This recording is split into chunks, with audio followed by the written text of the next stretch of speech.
JEEPGY. The CEAP stands for JEEPGY, and I stand with them. I stand for justice and peace. I seek a society free from war and the threat of it, a society that accepts and respects diversity, protecting the rights and dignity of every person. The CEAP stands with me through their programs on conflict resolution, peer mediation, and peace education. I stand for ecological integrity, for respecting the environment as our common home and working together for its preservation and protection. The CEAP protects our common home with its programs in food security like organic farming, energy management, and the preservation of key ecosystems like the Save the Sierra Madre program. I stand for engaged citizenship, for working with my LGU to respond to the concrete problems and challenges of our communities. The CEAP works with my school to give more students opportunities to be good citizens. I participate in their Citizens Watch and Voters Education programs. I stand for poverty reduction, for improving the lives of our less fortunate brothers and sisters through programs that foster the fair distribution of wealth and promote the good of all. The CEAP helps me to do this with their feeding programs, livelihood programs, and disaster relief operations. I stand for gender equality, for the end of discrimination against women, for the integration of LGBT into society, and respect for all our brothers and sisters in Christ. The CEAP stands with me with our programs in young women leadership training and gender fair education. I stand for youth empowerment, for enabling the youth to act and lead with compassion, freedom, and responsibility. I stand with the CEAP, and you can too. Sakay na sa JEEPGY. Talk to your regional JEEPGY champion to see how you can help.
JEEPGY.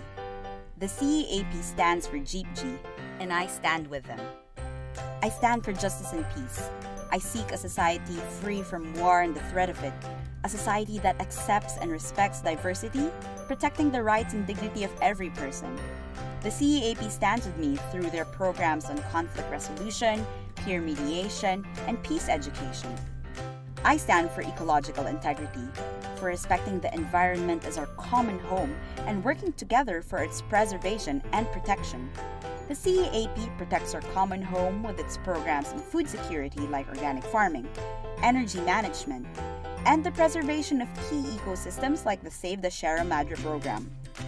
I stand for engaged citizenship, for working with my LGU to respond to the concrete problems and challenges of our communities. The CEAP works with my school to give more students opportunities to be good citizens. I participate in their Citizens Watch and Voters Education programs. I stand for poverty reduction, for improving the lives of our less fortunate brothers and sisters through programs that foster the fair distribution of wealth and promote the good of all. The CEAP helps me to do this with their feeding programs, livelihood programs, and disaster relief operations. I stand for gender equality, for the end of discrimination against women, for the integration of LGBT into society, and respect for all our brothers and sisters in Christ. The CEAP stands with me with our programs in young women leadership training and gender fair education. I stand for youth empowerment, for enabling the youth to act and lead with compassion, freedom, and responsibility. I stand with the CEAP, and you can too. Sakay na sa JEEPGY.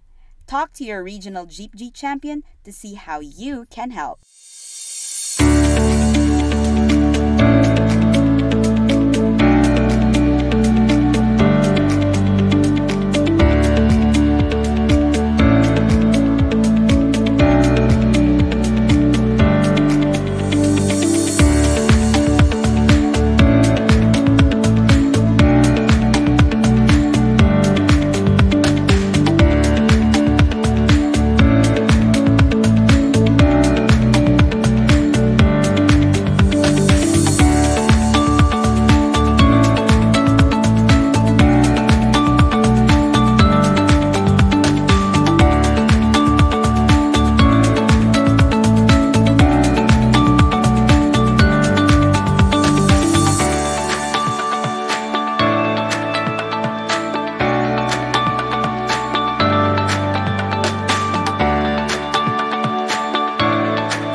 Blessed morning to all the administrators, faculty, and personnel of the CEAP member schools all over the Philippines.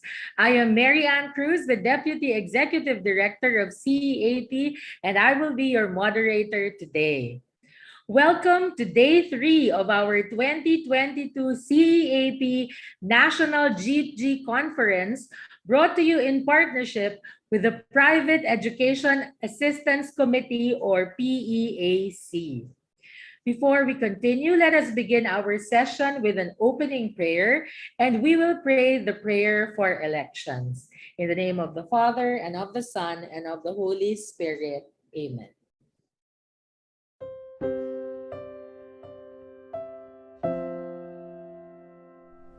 Prayer for the elections.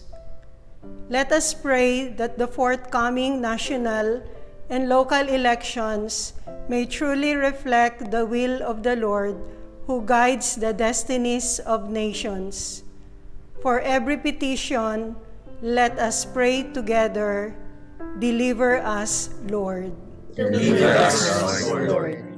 From coercion, intimidation, violence, and terrorism. Deliver us, Lord. From dishonesty, lies, and all distortion of truth. Deliver us, Lord. From bribery, graft, and all conspiracy for fraud. Deliver us, Lord. From gullibility to the deceptive and blindness of perspective. Deliver us, Lord. From threats, intimidation, and perverse language. Deliver us, Lord. Let us pray together. Hear us, Lord. Hear us, Lord. That conscience may always be our ultimate norm. Hear us, Lord. That the common good may always be our highest goal. Hear us, Lord. that human dignity may be respected all the time, Hear us, Lord. that the poor and the weak may always have the priority, Hear us, Lord. that care for creation may never be ignored, Hear us, Lord. that solidarity may guide the path of peace and development, Hear us, Lord. that genuine fear of God and love of neighbors may guide those who seek public office. Hear us, Lord. Let us pray. Shepherd of souls and Savior of the nations. Politics is your gift to us. A call to serve others and grow in holiness. Guide our politics as you guide our lives. May our political engagement for voters and candidates bring glory to your loving name.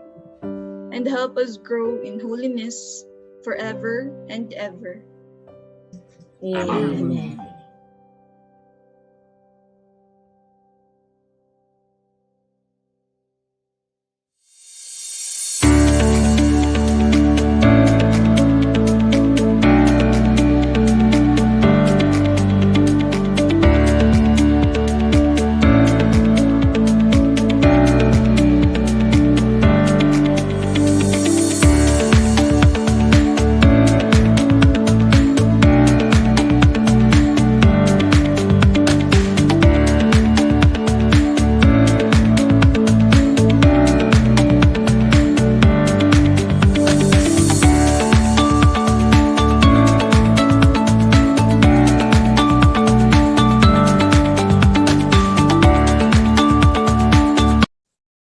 Good morning once again.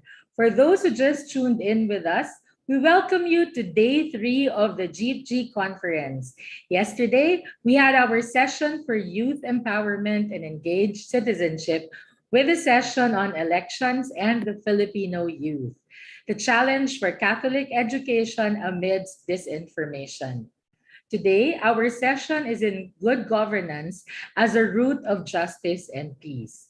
We are live both on our CEAP Facebook page and the CEAP channel on YouTube. Before we begin, allow me to give you some reminders. First, as the talk is ongoing, we encourage you to post your questions or comments at the comment section on Facebook and YouTube, and we will ask those questions and read the comments during the question and answer portion. Second, on certificates. Please be informed that you will receive your certificate of attendance only upon completion of the evaluation form. The link has already been posted as part of the caption of this video, both on YouTube and Facebook. Please note that the link will go live only after this session. Again, the link will go live only after this session and will remain open until 5 p.m. today. So if you click it now, it's not going to open yet. We encourage you to answer the evaluation form and you will receive your certificate of attendance within 3 to 5 days. Finally, please be reminded that this is a free webinar brought to you in partnership with the Private Education Assistance Committee. Again, we are giving this to you for free. But if you want to pay it forward, you may donate to our Kapatirang Kamagong Fund. It is our fund for helping our poor and struggling CEAP mission schools. Lastly, we encourage you to share this webinar to your networks with the hashtags #CEAPcares, #ILoveCatholicEd, and #CEAPJEEPGY. Now to introduce our session and speaker, may I call on the Chairperson of the CEAP Subcommittee for Justice and Peace, Dr. Loretta Castro of Miriam College. Let us give Dr. Castro a round of applause.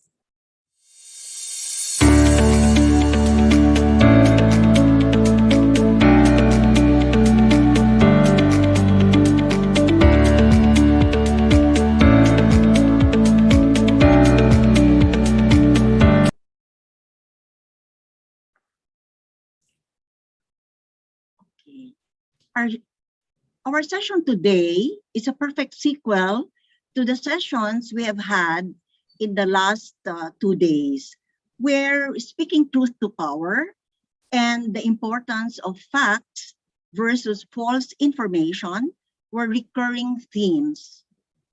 Today, we focus on how good governance by our political leaders is a root of justice and peace in our society, and how the lack of it results into comprehensive insecurity and instability.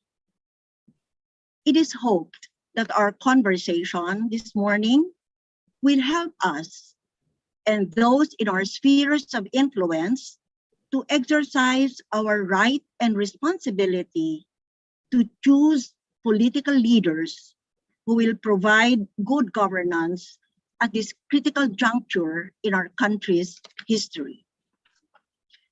We have invited Dr. Maria Serena Diokno, fondly called Maris, who is a renowned and highly respected historian and a truth advocate all her life.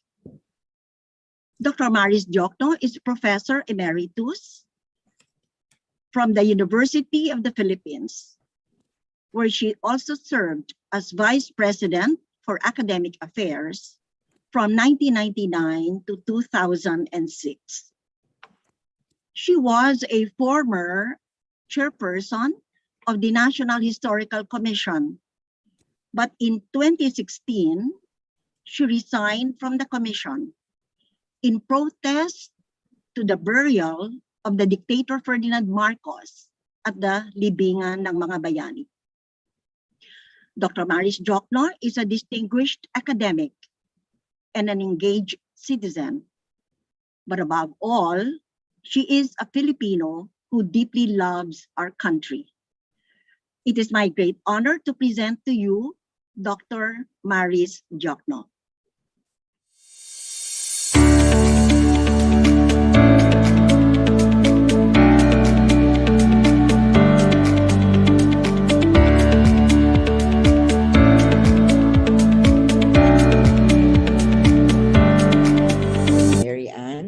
I wish to thank the Catholic Educational Association of the Philippines, particularly its Private Education Assistance Committee. At syempre, maraming salamat sa inyong lahat sa inyong pagdalo sa session natin ngayong umaga. I hope you can hear me. Please just let me know because my Wi-Fi might not be that good. So I've been asked to talk to you about good governance in relation to justice and peace. Let's start with two terms that usually are associated when you talk about good governance. One has to do with government, which really refers to an institution or a system. And the other is governance, which refers to a process. Our focal point this morning will be that process, because governance is a broader concept that actually concerns not just government and other public sector agencies. There's also governance of private institutions, educational institutions, civil society organizations, and so on. Now, how would we define the elements of good governance? I'm referring here to a 2009 document produced by the United Nations Economic and Social Commission for Asia and the Pacific. The UNESCO identified 8 elements of good governance, and we will discuss them quite briefly, and then you will see how interrelated these 8 concepts are. All right, let's start with participation. Participation means the engagement of stakeholders. If you're talking about government, that would be citizens, no? If you're talking about private sector and civil society organizations, that would be stakeholders. Participation can be direct, that is you yourself make the decision through, let us say, a plebiscite or a vote, or through elected representatives. But I also wish to emphasize that representative democracy, which is what we have, well, we're supposed to have, does not necessarily mean that the needs of our most vulnerable members of our society are considered. Okay, so it's an ideal. Ideally, representative democracy should consider the needs of our neediest members, but in reality, that is not often the case. Now, in addition, participation needs to be informed. That's why Loretta Castro's earlier reference to your previous sessions about, false information, etc. That's very important because citizens need to be informed in order to engage in decision-making and other collective actions of society. And being informed requires the freedom to assemble, the freedom to express, and very important, of course, access to verified information. Participation also requires some level of organization. And you will see this level in different, at local community levels, in civil society groups, and even other private societies or associations. Now, the second element of good governance is the rule of law. And simply put, the rule of law means that, number one, laws are fair. That means intrinsically, laws are fair to everyone in society. They do not discriminate or unduly harm or indirectly harm any other sector of society. And second, that laws are implemented impartially, regardless of one's social status or gender or origin, geographic origin, and so on. Rule of law here also means the total protection of human rights. Again, I have to emphasize, especially of our vulnerable sectors. And in terms of institutional requirements, the rule of law demands that the judiciary is independent so that laws can be executed impartially, and also that the police is impartial and, incorruptible, so that laws are not bent in favor of certain individuals or groups of society. The third element of good governance is transparency. Now, transparency is also closely linked to participation and also to rule of law, in this sense that decisions and the implementation of decisions must be in keeping with rules and regulations. Information with regard to decision-making and those who especially will be affected by decisions must be readily accessible to members of society. And the information must be enough so that people not only understand them, but are able to communicate this information with others. The fourth element is responsiveness. That good governance means the ability and the process of serving all stakeholders within a reasonable time frame. In other words, it cannot be, oh, yes, we will respond to you, and the response comes 5 years later or not at all. And then consensus-oriented. By consensus-oriented, this means the mediation of different actors and interests. In any society, this will always be a reality. I don't consider it the problem. It's just reality. That's how life is. Individuals have their own opinions and perspectives, and these opinions and perspectives are not necessarily the same. So consensus-oriented means an effort to try and bring these varied perspectives together in an effort to at least understand one another and work towards a shared goal. And that shared goal can only be the common interest, not the selfish or my own group's interest. Now, to be able to make consensus work, there must be also an understanding of the contexts in which these social groups or organizations operate. These contexts could be historical, of course, and very important, lalo na sa ating lipunan, cultural context.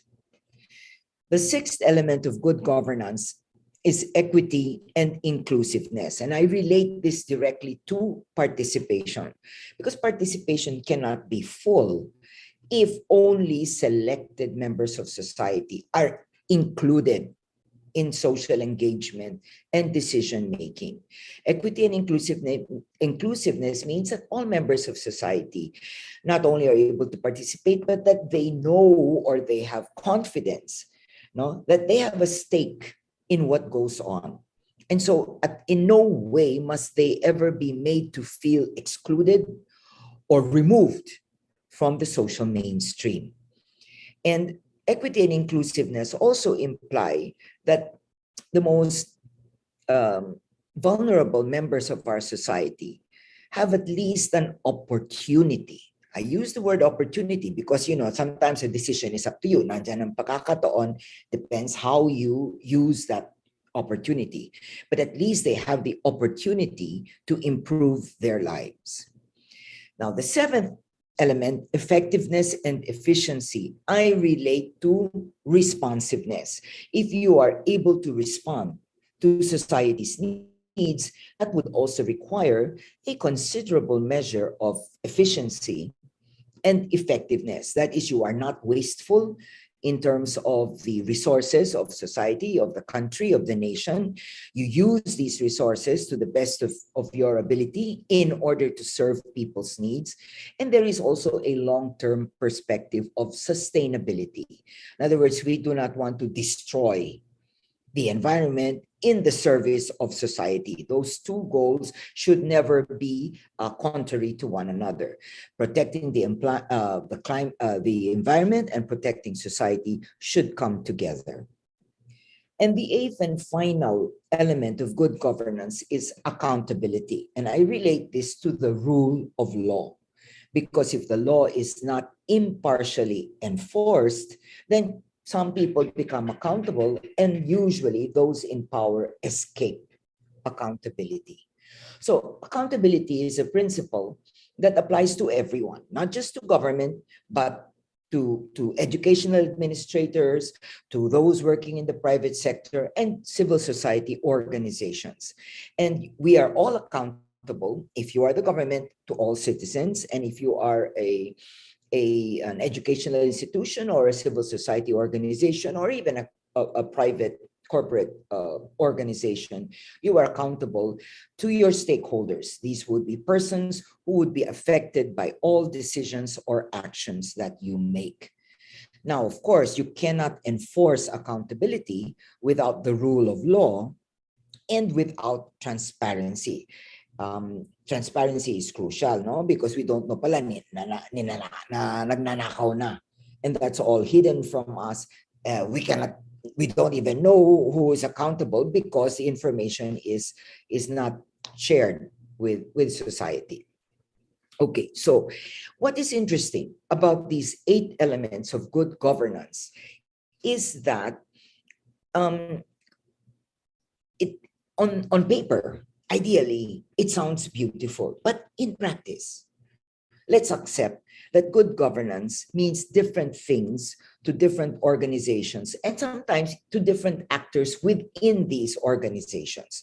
Some aspects of good governance could run into conflict with others. For example, I am the type, I'm not, but let's say I am the type of administrator. I want everything to be efficient, effective, done on time. Okay? But the process by which I carry out my goal is that I do not consult my stakeholders. I limit participation because I have to be efficient. I have to deliver my goal. So if I say, makakamit ko ito sa loob ng ganitong oras at masisilbihan naman itong programang ito, ang maraming tao, etc., etc. But I ignore feedback from stakeholders.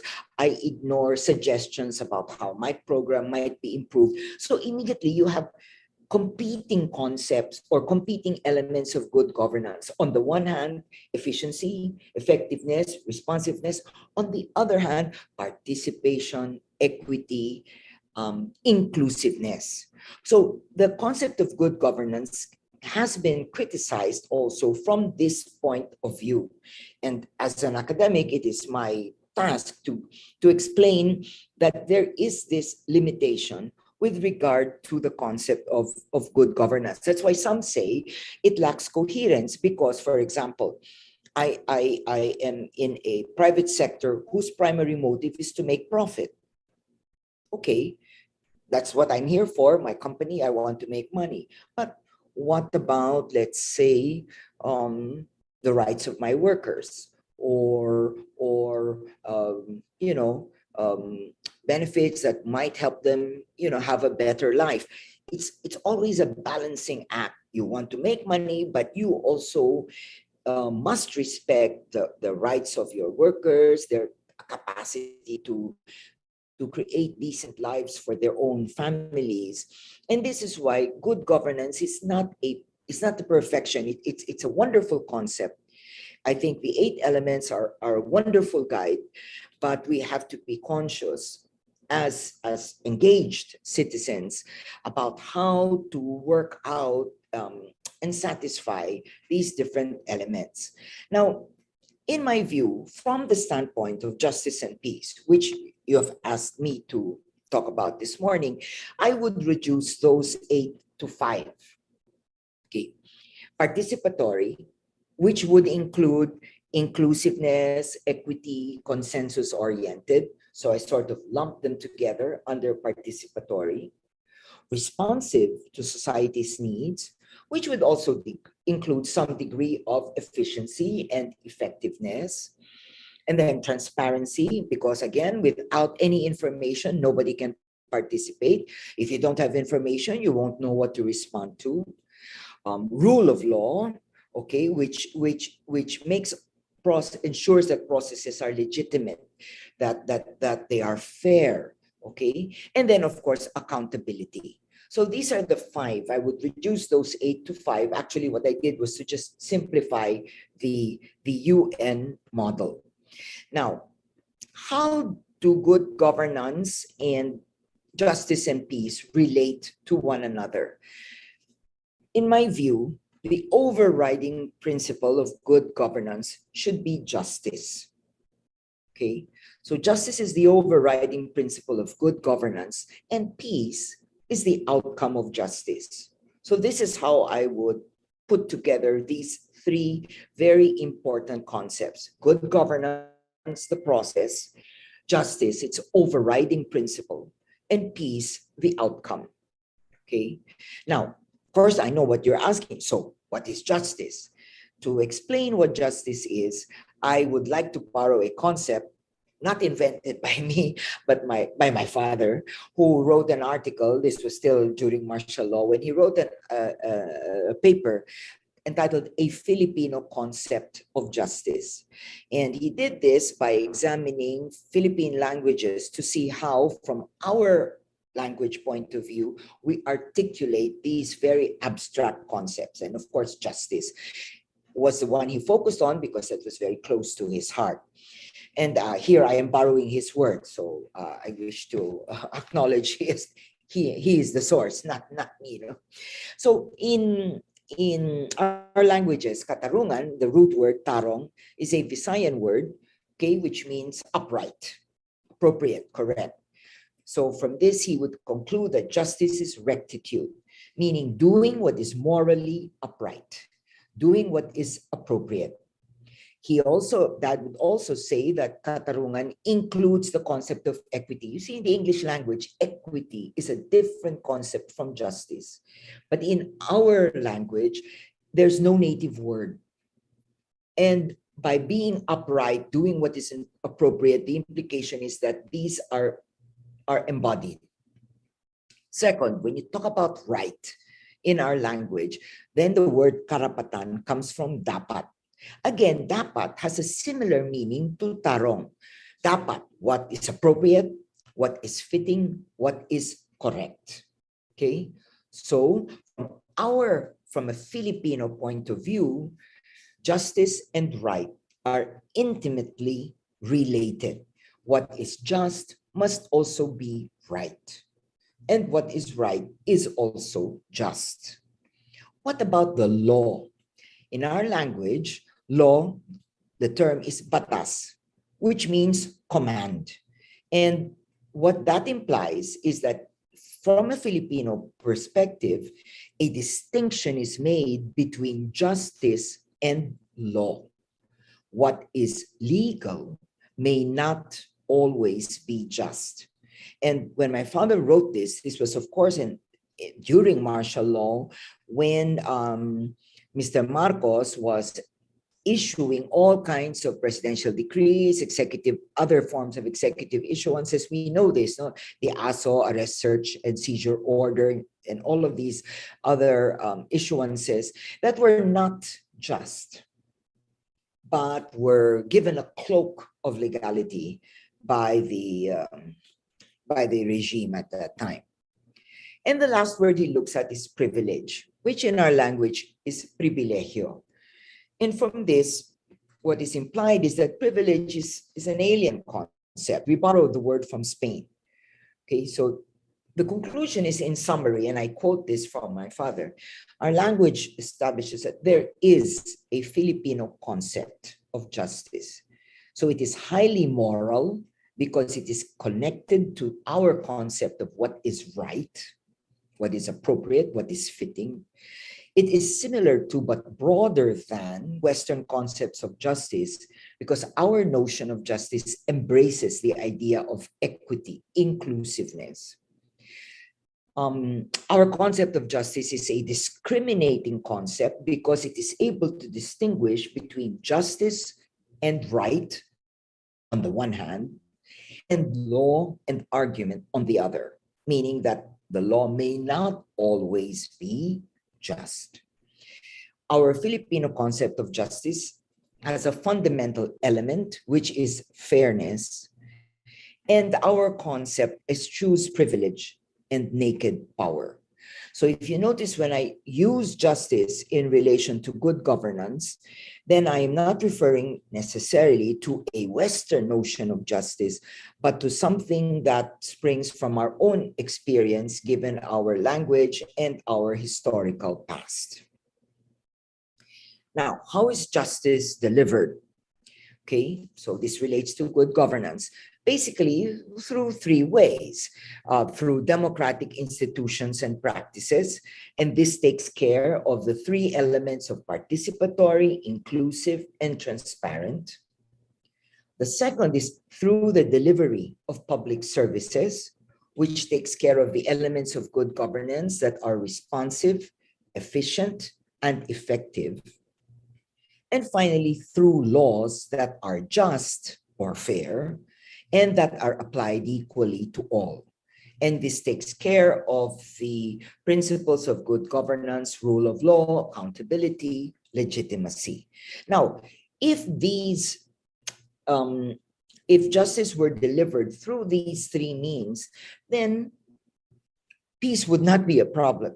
Why do I say that? Well, when you have democratic institutions that work for the people, that implies that, first of all, citizens are able to engage in decision-making or in policy-making down to the lowest community level.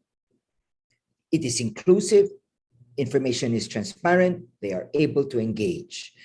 When public services are delivered, as we know, the absence of public services, for example, the denial of education, the denial of health, poor protection from crime, all of these are causes of injustice.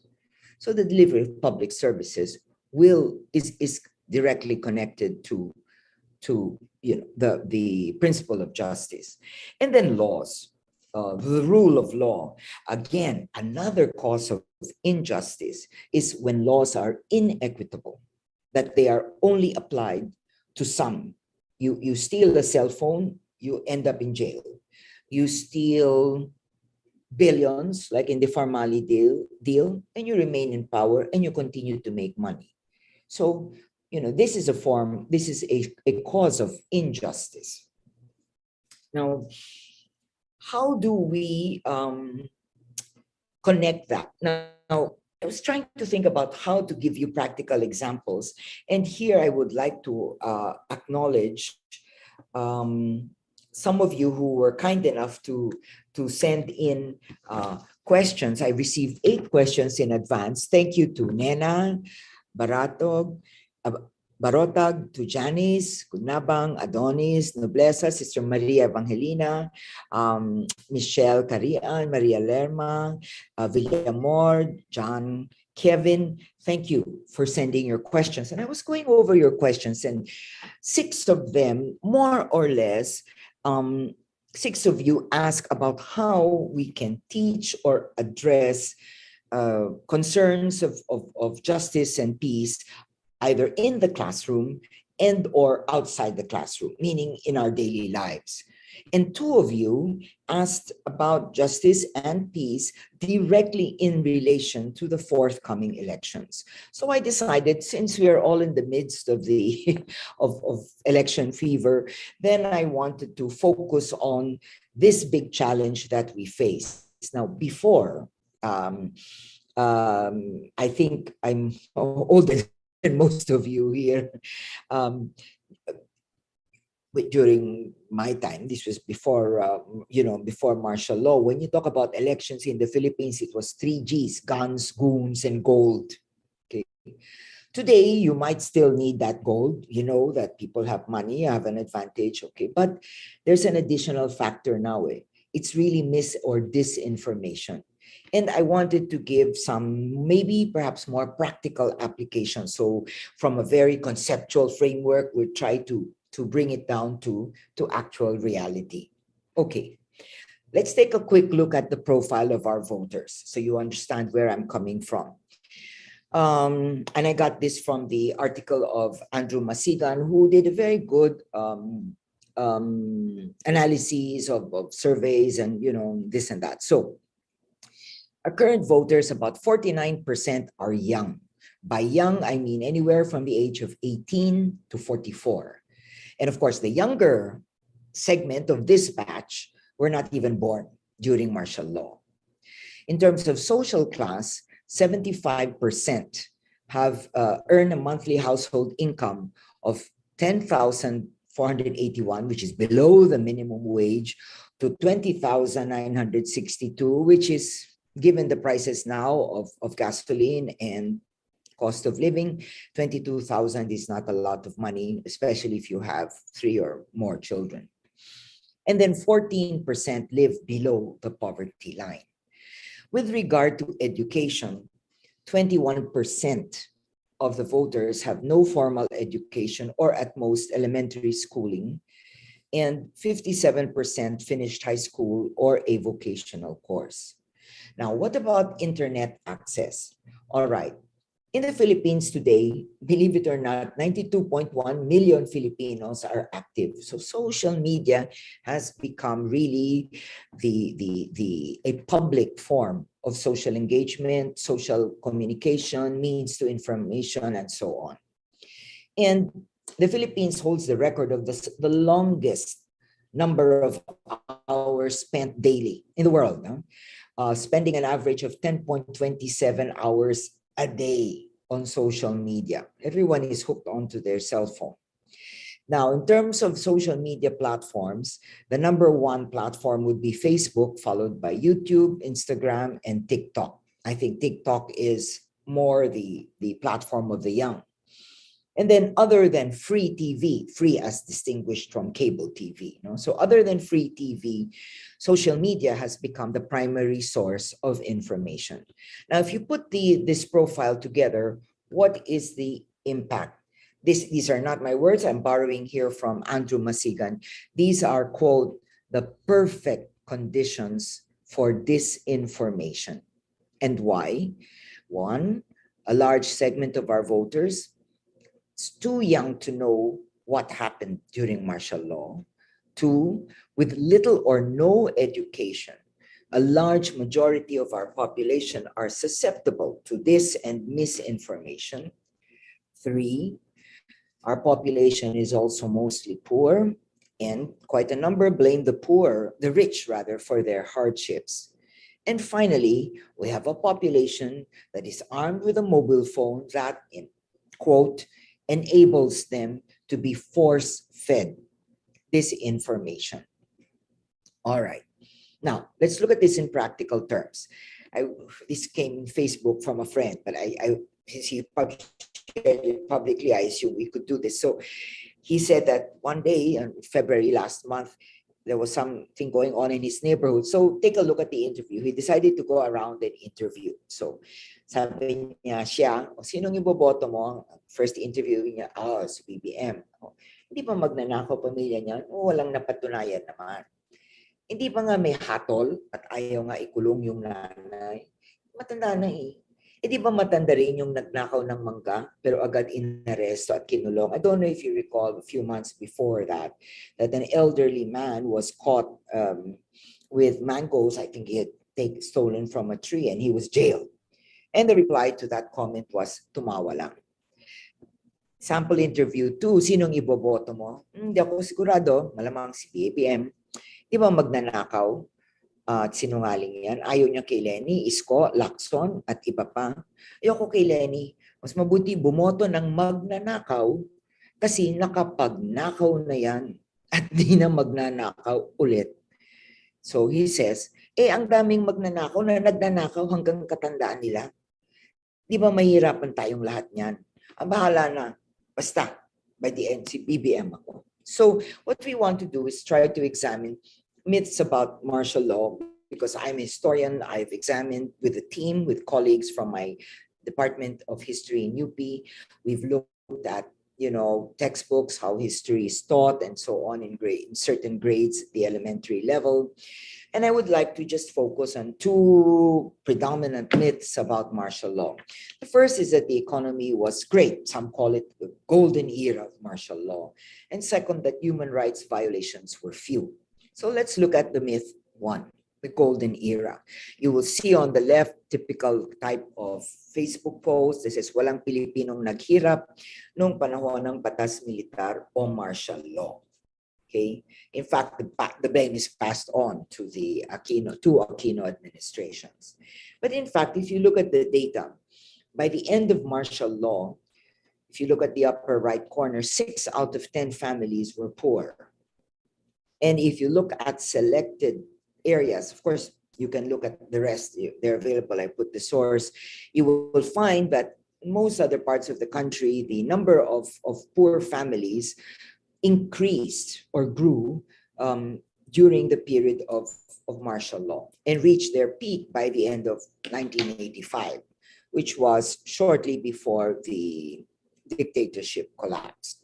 So this type of information is false.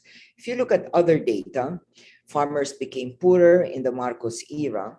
The value of real wages fell. You're talking about 42 pesos in 1962, down to 30 pesos by early 1986. By real wage, we don't mean the nominal wage. Nominal wage is what you actually receive. But real wage is adjusted for inflation, because you know naman that prices, the buying capacity of the peso changed over time. So these wages were adjusted to reflect that. And you will find that having adjusted the wages, the real wages actually plunged by 30%.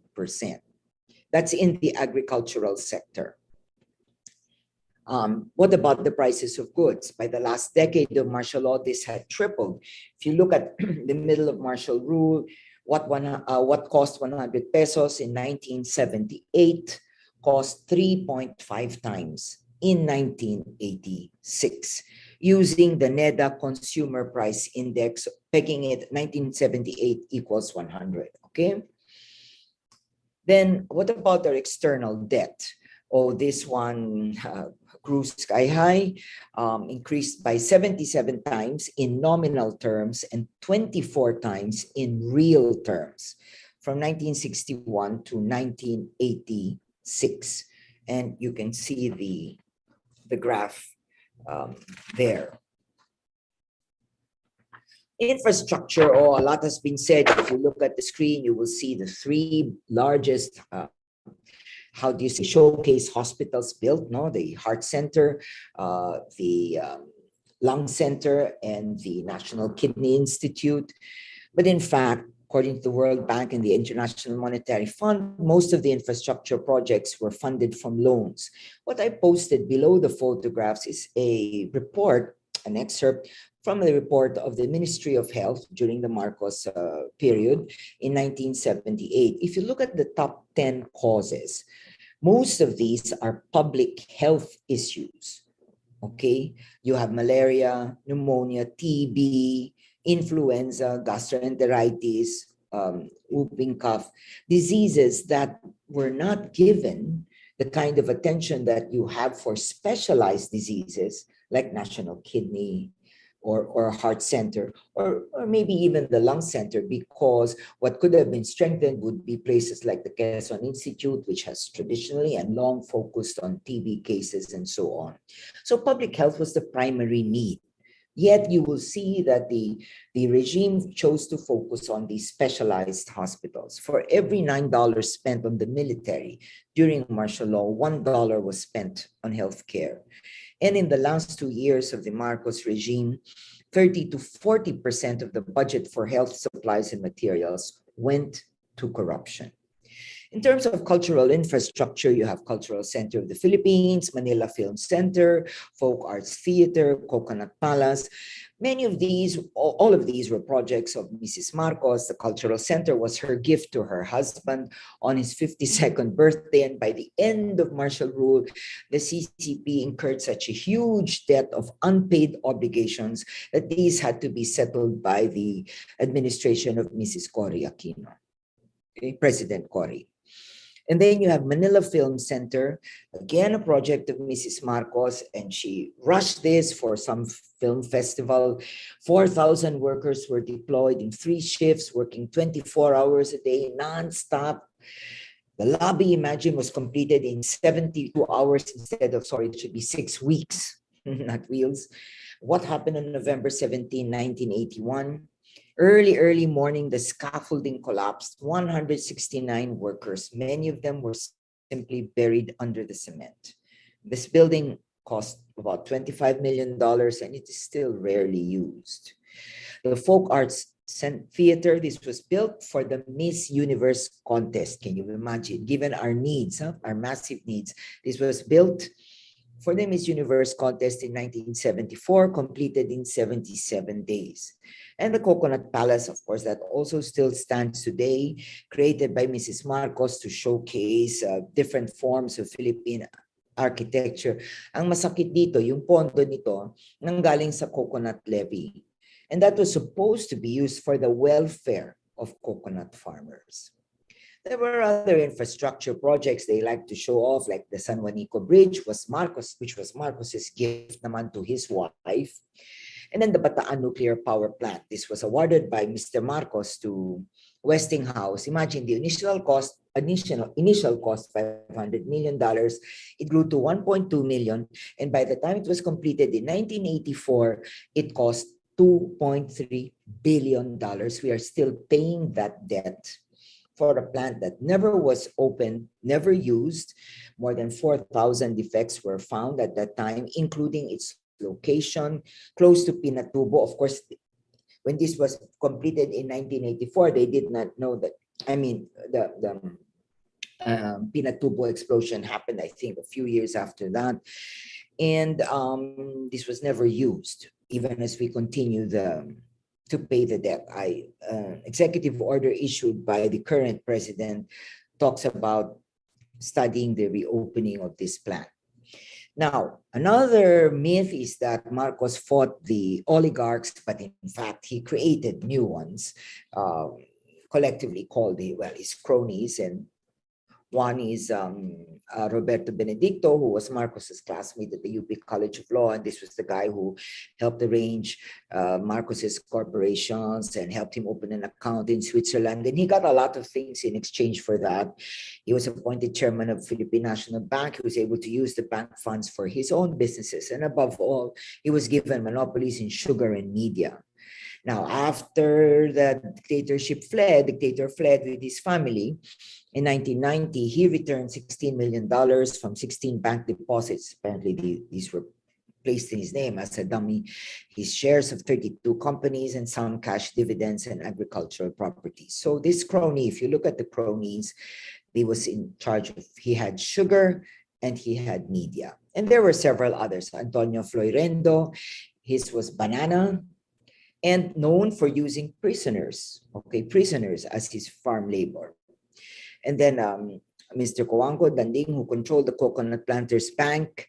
So, and according to the Los Angeles Times, and I quote, second only to Marcos in the systematic looting of the Philippines. So I put him as Coconut, etc., because he had quite a wide range of holdings.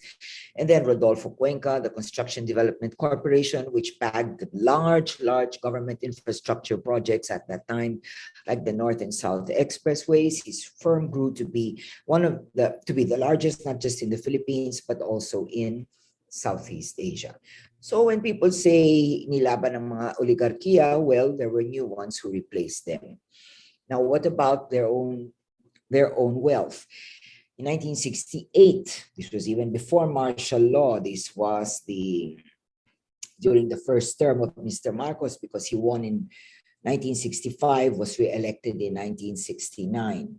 So he opened an account, Credit Suisse Bank Abroad. You will see on the left, his pseudonym was William Saunders, and his wife's pseudonym was Jane Ryan, with an initial deposit of $950,000. These papers were discovered among those that were left in the palace when the Marcoses ran to Hawaii in 1986. And according to Caroline Kennedy, in her book, The Marcoses and the Missing Filipino Millions, she saw the customs declaration, and this is the list of household effects, quote, household effects used loosely, that the Marcoses took with them, and they fled to Hawaii in February 1986. So 22 crates of cash, 300 crates of assorted jewelry, $4 million worth of unset precious gems that were placed in pampered diaper boxes, another box of jewelry, including gold crown encrusted with diamonds and 3 tiaras, 65, I cannot believe, 65. I mean, how many watches can you wear anyway? No? And 65 Seiko and Cartier watches. This one, I cannot believe, this 12 feet by 4 feet box, crammed with real pearls, a 3-foot solid gold statue, $200,000 worth of gold bullion and cash deposits that they made. So the assets that were identified in the Supreme Court ruling in July 2003 amount to $683 million, but the estimated wealth ranges anywhere from $5 to $10 billion, okay, in the 2 decades in Malacanang. The second myth has to do with violations of human rights. So we're often reminded, isa lang naman ang na-execute, that was the drug lord, Lim Seng. Very few were arrested, and these few, mostly mga komunista yan, that's what they say. And there were no massacres that took place during martial law. If you listen to Marcos Jr. in an interview in the Philippine Star in 2010, the part that is encircled says, and I quote, on human rights abuses, Marcos, this is the son, initially said that some minor incidents took place. Nagbigay pa siya ng halimbawa, a drunken soldier beating up someone might have occurred. You see how human rights are explained. No? Some minor might. But he asserts it was not part of government, it was not national policy. When the interviewer pushed him further, like about how about the journalists that were arrested, the closure of newspapers and other media, etc., then he conceded, well, we needed to contain wars against Muslim and communist rebels. So these were, quote, war rules. That's one version. The second version was by Marcos' then defense secretary, but he made this assertion in 2018 when he was interviewed by Marcos Jr. So the first statement that Enrile said was, quote, very few were arrested. Na-release naman. They were inconvenienced for a while, pero na-release. Now, if you look at the Amnesty International data, There were 107,240 primary victims of human rights violations. 70,000 were arrested, most without warrant.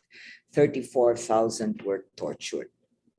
Enrile goes on to say, name me one person arrested because of political or religious belief during that period. Name me one, simply because he criticized Marcos. None. Of course, we all know someone who was arrested in my own family. We can talk about my father, who was arrested for 2 years. If you want to borrow Enrile's term, quote, inconvenienced. He was never charged. So he was taken in, kept for 2 years, and never knew what he was taken in for because he was never charged. And then Enrile goes on to say, during martial law, wala daw massacre. Okay, no massacre. He says, unlike, let's say, during the time of President Cory, yung sa Mendiola. And what are the facts? These were the massacres that took place. 1974, Malisbong massacre in Sultan Kudarat in South. 1,500 pinatay inside the mosque. 3,000 arrested, and about 300 houses were burned to the ground. In Bingkul village in Mindanao, 1977, 42 were killed. Daet Massacre, Camarines Norte, 1981, there was a march of about 4,000 people. They were shot at. 4 persons were killed and many more were injured. The Sagod Massacre in Northern Samar in 1981, 45 were killed. Escalante Massacre in Negros Occidental in 1985, 20 were killed. So of course there were massacres. I mean, I'm not happy about it, but you cannot tell a lie that there was no massacre. All right. We also know the case of Archimedes Trajano, who was a 21-year-old student at Mapua Institute of Technology.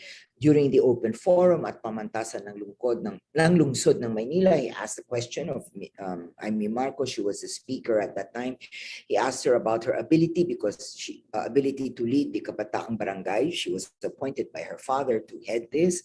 And he also asked about human rights violations. His body was later found in a street in Manila on 2 September 1977. And eyewitnesses saw the Ms. Marcos's security men pull Archimedes out of the open forum. Now, the Human Rights Violations Victims Board, Human Rights Victims Claims Board, created by law, presents to us the data, the number of those who were able to receive compensation for the violations of their rights during martial law. This is their breakdown. Now remember, there are human rights victims who did not claim. My family, for example, did not claim any compensation on behalf of our father. So we don't belong to this number. There's a larger universe than the number presented on the screen. But I'm presenting it to you because this is official data. This is data that was produced by a government-created agency pursuant to Republic Act 10368, or quote, the Human Rights Reparation and Recognition Act of 2013, passed by Congress and signed into law in 2013. Now, you've asked me, therefore, what we can do. And of course, we have to be aware of mis and disinformation. I point you to the post on Facebook on the right. And what is shown here is the boundary, according to the post, of Ilocos Norte and Cagayan, hashtag Tatak Marcos. In fact, this is the bridge, the Sea Cliff Bridge in Wollongong, Australia. The photograph was taken by an Australian photographer, D. Kramer. And in fact, the Agence France Presse came out with a disclaimer on the news, pointing out to this post as false, because it doesn't even attribute the photographer of the film. It's not even in the Philippines. But this post alone was shared about 24,000 times in Facebook accounts with a total number of followers, more than 440,000 followers, most of the followers of the Marcos family and of Duterte. Another example, of course, which is quite popular on YouTube is the the Marcos gold. One allegation is that they own more than 1 million metric tons of gold. This story happened because of in 2011, somebody on Facebook, imagine that's how easy to create news, huh? Fake news. Somebody posted on Facebook that a certain Taliano clan had paid Marcos Sr. in gold for his legal services. Then this was picked up years later by the Marcos cyber warriors. And so they claimed that yung kayamanan ni Marcos Sr. nanggaling sa kliyente niya, di maharlikan Taliano family. Kaya ang tawag Taliano gold. In 1992, Associated Press reported, in its report, they quoted Mrs. Marcos as saying na yung kayamanan ng asawa daw niya came from the Japanese and other gold that he found after World War II, but hindi daw nanggaling sa Pilipinas. In 1990, this is interesting, these now are the stories of the son, Marcos Jr. He was interviewed in New York by Christina Luz on April 9, 1980. And the interviewer said, all this business about gold and shiploads of it, how come you're talking about it more openly now? And the answer of Marcos Jr., only I know where it is and how to get it. And then years later, in 2007, Junior filed an intervention before the Sandigan Bayan. This is an interesting case. This is the case of the Ortigas property. There were 2 parcels of land in the Ortigas Center, totaling about 18.5 hectares. Prime commercial land. Okay, that Marcos Sr. supposedly forcibly took from Ortigas and Company in 1968. That was just 3 years, imagine 3 years after he had won as president. Okay, and Mr. Marcos Sr. used his crony, Jose Campos, to get from the Ortigas Company the documents that would turn over ownership to Jose Campos. Now, this is the story, after the 1986 People Power Revolution, Campos voluntarily turned over the property to the Philippine government. Kasi alam naman niya hindi yung kinuha yun sa ano. So the Ortigas firm wanted it back, claiming it was taken from them. And they wanted it back but the Sandigan Bayan dismissed the Ortigas petition and retained ownership of the government through the Presidential Commission on Good Government. So Ortigas and Company filed the civil case. When they filed the civil case, doon nag-intervention yung anak. Okay? Because he wanted the property for himself and his family. This was in 2007. Okay? So, what did he say in his document filed before the Sandigan Bayan? Quote, income from legitimately owned property includes income from trading of precious metals from the years 1946 to 1954. Then he attached as an annex to his intervention the deposition of Constante Rubio, who was then a close associate of Marcos Sr. And in that deposition, Mr. Rubio said, quote, F.M. Marcos Ferdinand took me into his confidence and asked me to assist him in his business of trading metals, more specifically gold. So in other words, in 1990 and in 2007, may gold. Inamin niya yan. The first one in an interview, the second one in a written document filed before the Sandigan Bayan, civil case number 0093. Now listen to the change of tune. In 2022, election period na tayo, January of this year, he was interviewed by One News PH. What did he say? Quote, sa buong buhay ko, hindi ko pa nakikita ng gold na ganyan. Alam mo, maraming kong kakilala kung saan-saan naguhukay, pero ako, wala pa akong kahit anong nakitang gold na sinasabi nila. This after what he had said years earlier. And then just last month, he was interviewed on DZBB, where there was an interview of presidential candidates. He was asked about the gold, and what did he say? Quote, walang ginto, walang ginto. So, April 9, 1990, June 13, 2007, now we have it. 24 January and 5 February 2022, now we don't. The last bullet talks about how much gold gets mined in the world. If you recall my earlier slide, the allegation in the YouTube video, which I had to watch because I wanted to present it to you, claims that Marcos owned 1 million metric tons. Por Diyos, imposible, because in 2017, less than 200,000 metric tons of gold were mined worldwide. So impossible that Marcos in his lifetime had 1 million metric tons.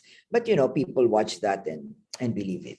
So what do we do if we want to teach? First, we look at the evidence. Look at this simple article that came out in the Philippine Star on February 27, 2019. Duterte says, no proof that Marcos has amassed ill-gotten wealth. That was in 2019. And on the last one, he says, the accusations remain unproven. But as early as 2003, in an en banc decision, the Supreme Court ruled, that $683 million of the Marcoses were ill-gotten wealth and turned them over to the Philippine government. And in 2018, that was months before this interview or these statements made by Duterte, the Sandigan Bayan convicted Mrs. Marcos in Sandigan Bayan of 7 counts of corruption. All right, so let's take a look very quickly at these cases. This is the Supreme Court decision in 2003. The Republic of the Philippines owns the Swiss deposits amounting to $658.2 million. Overwhelming evidence shows that Marcos acquired the money in the Swiss accounts illegally. They also pointed out that in 12 long years, the Marcoses tried to stave off the case using various reasons, such as they didn't know about the deposit or had nothing to do with its transaction, or they could not remember it was so long ago, or that they acquired the money illegally. And yet, the Supreme Court noted in its en banc decision, the family still complained that the court did not give them a proper hearing when they had 12 years, when this was repeatedly made. If you look at the Sandigan Bayan decision, guilty beyond reasonable doubt in 7 cases, criminal cases 17287, 88, 89, 90, 22, 867, 68, and 69, whereby Melda R. Marcos is sentenced in each of these cases to suffer a penalty of minimum 6 years and 1 month to maximum 11 years in each, plus perpetual disqualification from public office. This was because of the foundations that she created. If you will see the annex on the right, is a sample. This was filled in the Sandigan Bayan of an annex. Mrs. Marcos created these foundations so that she could funnel in money. All right. And the Sandigan Bayan ruled that Mrs. Marcos was guilty in 7 cases of corruption arising from illegal foundations that were put up. From these foundations, they earned about $200 million or 10.6 billion. And the other beneficiaries were the children, Aimee and Bongbong Marcos. That's in the Sandigan Bayan decision. 4 other cases were dismissed because Ferdinand Marcos was the one personally involved. And since he was deceased, then the court could not do anything about it. So yung sinasabing walang katibayan, no proof, these are decisions of 2 high courts of the land. The second, examine the credibility of the speaker or the author. This is one of the rules in history. That's my discipline. Before we consider using a source, we look at the background of the author. So let's look at the Enrile version of events. Since he defends the conditions during martial law. Now, what is his credibility? On September 22, if you look at the news clip, he claims that he was ambushed. All right. And then President Marcos makes reference to this in his diary, dated that day at 9:55 p.m. Secretary Juan Ponce Enrile was ambushed near Wakwak at about 8 p.m. tonight. It was a good thing he was riding in his security car as a protective measure. His first car, which he usually uses, was the one riddled by bullets from a car parked in ambush. If you skip down a few paragraphs, then he says, This makes the martial law proclamation a necessity. So this was the narrative of September 22, 1972. Okay, fast forward, February 22, 1986, the press conference of Enrile at the Ministry of National Defense at EDSA, when he and Ramos had defected from the Marcos dictatorship. What did he say? He retracted the story of September 22 and admitted that he and Marcos used it to justify the imposition of martial law. And that was carried, this news conference was carried in newspapers, including foreign news media who attended the media conference at Camp Crame in 1986. And then for the third time on September 27, 2012, in his memoir, Enrile retracted his retraction and returned to his original story of 1972, that the ambush really happened. Now, in history, when you have an author or a primary source who changes the narrative like this, then automatically we cannot find such a person credible. Because which story do you believe in now? The original, the retraction, or the retraction of the retraction? Okay. And I got this from the post of Gideon Lasco, where he looks at the 9 lives of Enrile, and you see his political affiliations changing over time. The third point I want to make is please pay attention to the words that are used. So on your screen, you have a historical marker of Ferdinand E. Marcos. This was, of course, done. I was no longer chairman of the Historical Commission of the Philippines. This was installed by the Historical Commission in 2017, a year after I had resigned, I guess in commemoration of the birth anniversary of Marcos Sr. On the right is a marker made by students of the Ateneo called Baybayin. Okay, and they posted this on the same day that the Historical Commission installed this marker. I suppose this was done in protest, but this is a very good example of examining how the same person, the same historical figure can be described in different ways. So let's look at the words that are used. You have several words in common. Pangulo, okay, Pangulo. They also mention batas militar. You have batas militar and bagong lipunan. All right, bagong lipunan.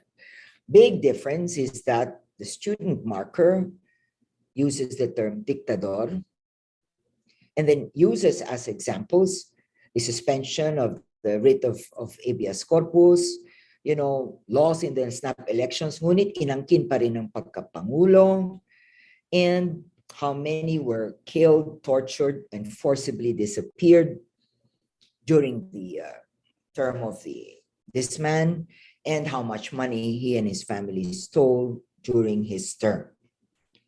Now, some things that they have in common, but which are explained rather differently. In the official marker by the Historical Commission, simply referred to as the EDSA People Power Revolution. In the student marker, it's a little bit more forthright. Pinabagsak ng nagkaisang sambayanan. And this is an interesting word. The official marker says namalagi sa Hawaii. It was after the EDSA People Power. And the student marker says tumakas. Tumakas sa Amerika. So pay attention to the words that are used so that you can understand not just the point of view, but what happened. Finally, that's the addition of the student marker, which you don't find in the historical marker of the commission. Patagong inilibing bilang bayani. Okay. I would like to end with this note that aside from trying to fight misinformation and disinformation, we should also be conscious of deceptive thinking. The first one that I've seen so often is this one: do not pass on to the son the sins of the father. Marcos Jr. was only 15 when his father imposed martial law. You know, of all the arguments I hear, this is my favorite one because it at least acknowledges some wrongdoing on the part of the father. Of course, you will never hear even that acknowledgement from the son. So this kind of argument comes from his supporters. But in fact, what has the son done? Okay, Marcos Jr. tried to block the transfer of Marcos's Arelma account. This is another account that, just go back to history. In 1972, he opened a $2 million account in Panama through a brokerage firm called Arelma Inc. Incorporated. But the PCGG only discovered this in the year 2000. Kasi patago, remember, one of the elements of good governance, transparency, access to information, tinago yan. PCGG discovered it in 2000. If you look at the inset on the right corner right, you will see the value in 2000 was already 35 million. So from 2 million in 1972, it had ballooned to $35 million. In 2009, the Sandigan Bayan ruled that this account was illegally required. It was ill-gotten wealth and therefore belonged to the Republic of the Philippines. And who tried to block this? The son and his mother. They filed 2 petitions in the Supreme Court questioning this. Of course, the Supreme Court upheld the decision of the Sandigan Bayan, both in 2012 and with finality in 2014. By 2016, the value of this was $40 million. And according to the PCGG, this $40 million can pay for the 4 Ps, yung Pantawid, the program, the 4 Ps program for the poorest families. This can support the 4 Ps of 300,000 Filipino families. More information: the Sandigan Bayan ruled that both son and daughter benefited from the ill-gotten wealth hidden in the foundations put up abroad. And in terms of son, he is the executor of the estate of his father.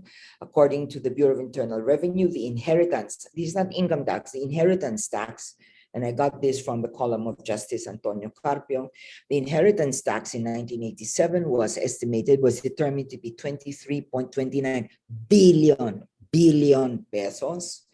The Court of Appeals ruled that this was final and non-appealable, but the Marcos family has refused to pay the inheritance tax, and the amount due today, including penalty, is 203.819 billion. Now, you know, for those of us who are ordinary people, it is hard to imagine this number. It has too many zeros, too many digits. So let's look at it in terms of our national budget. 2022, this year's budget approved. This information comes from the DBM. So these are the 10 highest agencies with the highest budget, and I included the Marcos tax.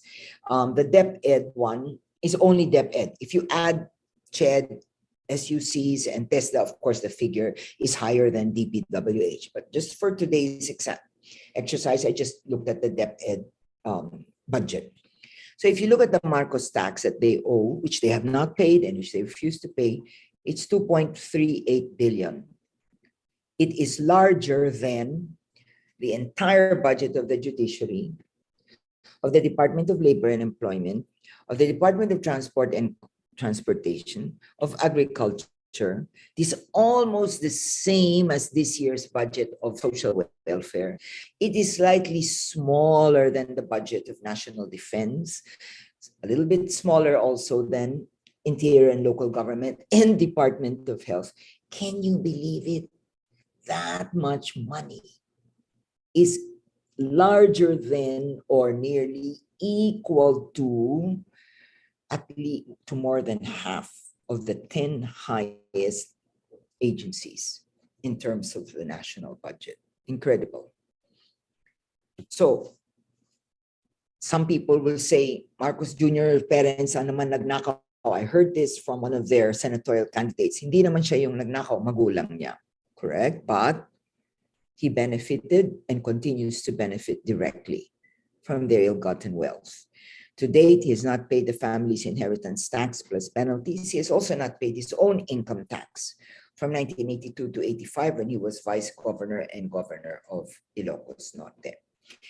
Now, I would like to share with you that there are instances of families abroad who not only accepted the truth about their ancestors' role during World War II, especially with regard to the Holocaust, which resulted in the killing of 6 million Jews and 5 million prisoners of war. Some of them did more than accept the truth. They also parted with some of their money. I'll give you an example. The family of the late children's story, Roald Dahl, you will see some of the storybooks he's written for children. He's passed on. But apparently a few years ago, about 2 years ago or so, some anti-Semitic remarks made by Dahl when he was alive surfaced in the media.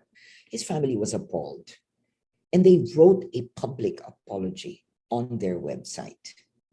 Incredible. They were not the ones who made the remark. It was their father, who was a much-loved children's story writer. His books still sell today, but the children apologized publicly, okay?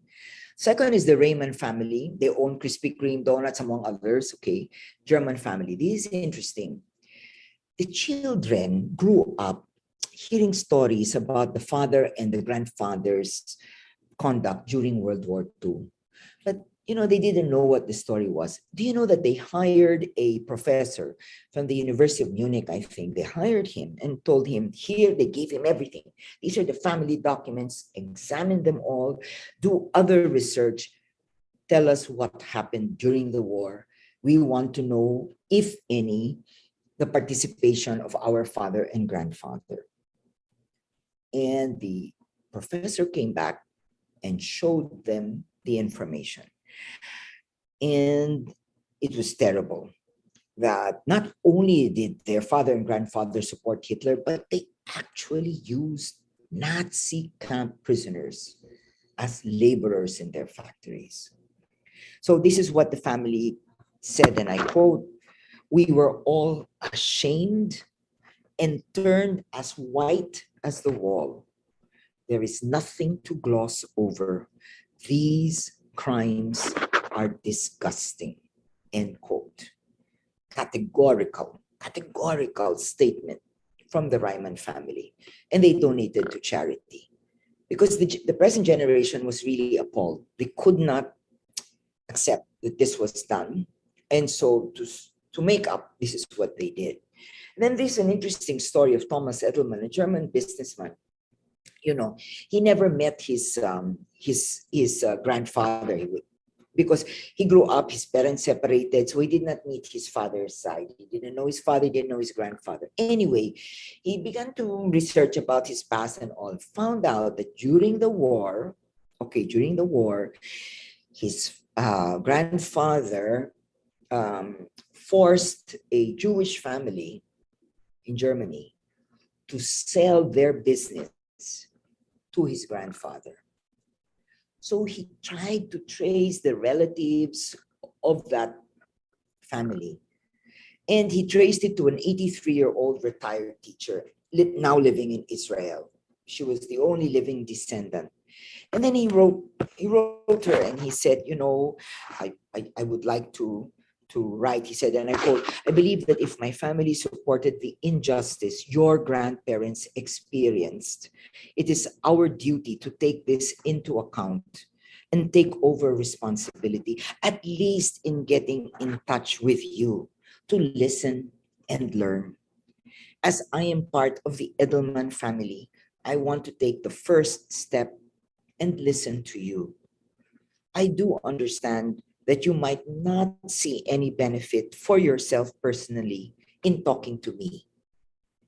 I just want to make sure that at least my family will never again be responsible for injustice experienced by others, but stand up to take part for the weak."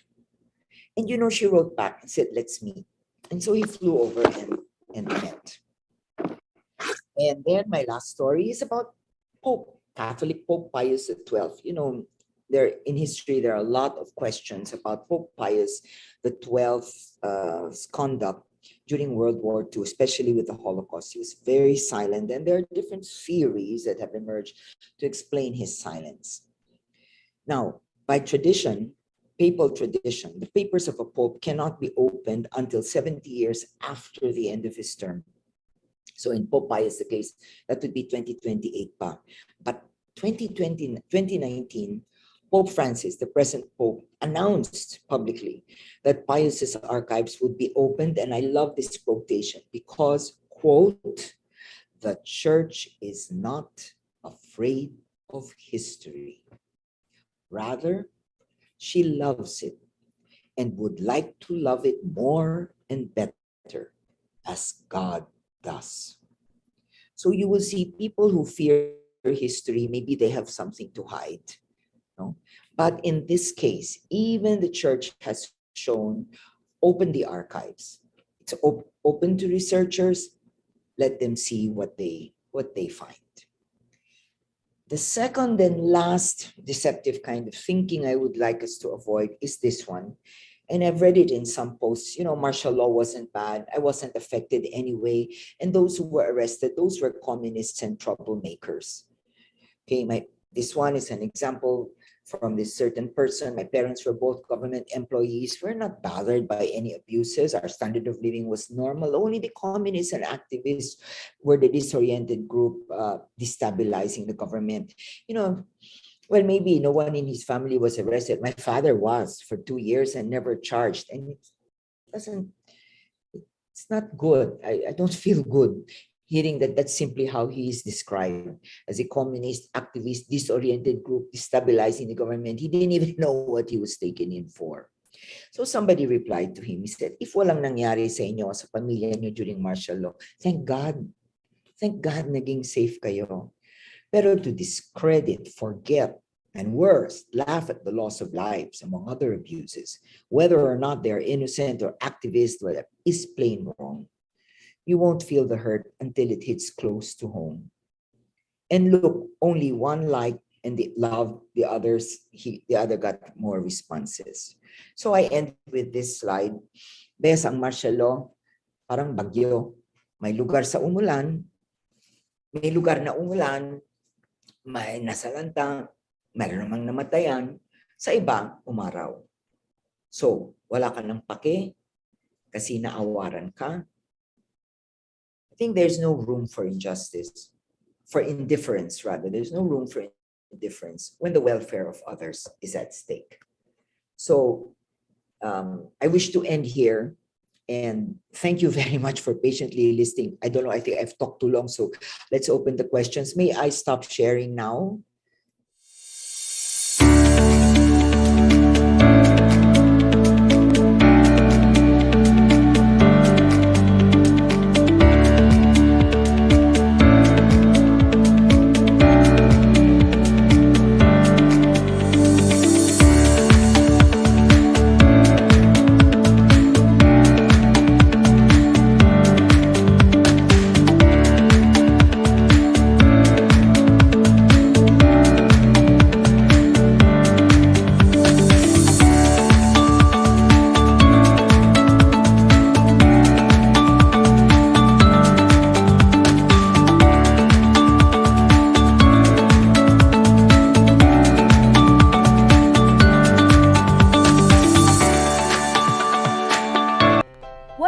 JEEPGY. The CEAP stands for JEEPGY, and I stand with them. I stand for justice and peace. I seek a society free from war and the threat of it, a society that accepts and respects diversity, protecting the rights and dignity of every person. The CEAP stands with me through their programs on conflict resolution, peer mediation, and peace education. I stand for ecological integrity, for respecting the environment as our common home and working together for its preservation and protection. The CEAP protects our common home with its programs in food security like organic farming, energy management, and the preservation of key ecosystems like the Save the Sierra Madre program. I stand for engaged citizenship, for working with my LGU to respond to the concrete problems and challenges of our communities. The CEAP works with my school to give more students opportunities to be good citizens. I participate in their Citizens Watch and Voters Education programs. I stand for poverty reduction, for improving the lives of our less fortunate brothers and sisters through programs that foster the fair distribution of wealth and promote the good of all. The CEAP helps me to do this with their feeding programs, livelihood programs, and disaster relief operations. I stand for gender equality, for the end of discrimination against women, for the integration of LGBT into society, and respect for all our brothers and sisters in Christ. The CEAP stands with me with our programs in young women leadership training and gender fair education. I stand for youth empowerment, for enabling the youth to act and lead with compassion, freedom, and responsibility. I stand with the CEAP, and you can too. Sakay na sa JEEPGY. Talk to your regional JEEPGY champion to see how you can help.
And we are back. Welcome to the question and answer portion of this webinar. Before we proceed, may I just read some comments from our attendees from Facebook and YouTube. No? From PJ Steve Acoba, from the broad perspective of justice down to the simplest lay terminology and imbibing it to our very own Filipino context, I am fascinated by the explanation of the resource person. The brilliance and depth of accountability explained to its finest and its relevant relation to good governance. Well done, Professor Diokno. Thank you very much for the opportunity. Tapos from Eloisa Inocentes, thank you, Professor Diokno, for your rich and informative sharing and analysis.